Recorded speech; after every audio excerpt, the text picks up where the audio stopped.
അപ്പോൾ ആ പഞ്ഞക്കർക്കിടകത്തിൻ്റെ അതെല്ലാം കഴുകിക്കളഞ്ഞുകൊണ്ട് വെറുതെയൊക്കെ കഴുകിക്കളഞ്ഞുകൊണ്ട് ഇനി സമൃദ്ധിയുടെ, പ്രതീക്ഷയുടെ, നന്മയുടെ ചിങ്ങത്തെ നമ്മൾ കാത്തിരിക്കുകയാണ്.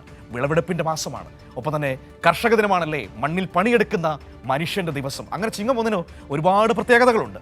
ഇന്ന് ചിങ്ങം ഒന്ന് സമൃദ്ധിയുടെ, പ്രത്യാശയുടെ പൊന്നോണമാസാരംഭം.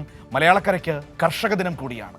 മനുഷ്യ പുരോഗതിയുടെ, സംസ്കൃതിയുടെ, സമഭാവനയുടെ അടയാളപ്പെടുത്തലുകളാണ് മലയാളിക്ക് ഓരോ കർഷക ദിനവും.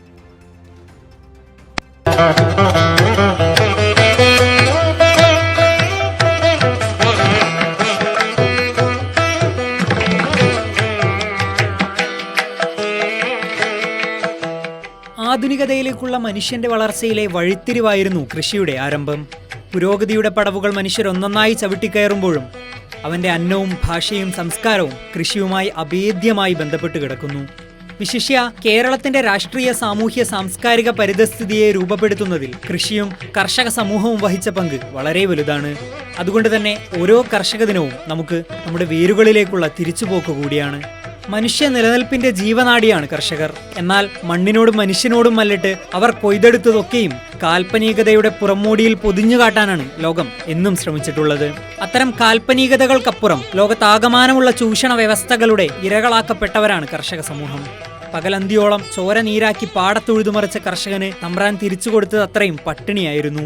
അധസ്ഥിതരായ ആ സമൂഹത്തെ മനുഷ്യാന്തസ്സിലേക്ക് കൈപിടിച്ചു കയറ്റിയത് മാനവികത ഉയർത്തിപ്പിടിക്കുന്ന പ്രത്യയശാസ്ത്രമേകിയ ഊർജമാണ്.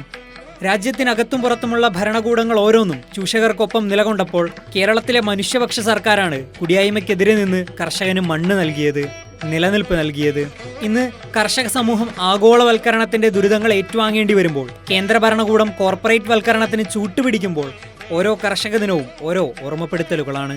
നീതി നിഷേധത്തിനെതിരെയുള്ള ഉറച്ച ശബ്ദങ്ങളുടെ, അവകാശ സമര പോരാട്ട ചരിത്രത്തിന്റെ, മണ്ണിനു വേണ്ടിയുള്ള തീക്ഷ്ണമായ മുദ്രാവാക്യങ്ങളുടെ ഓർമ്മപ്പെടുത്തലുകളാണ്. News desk, Kairali news.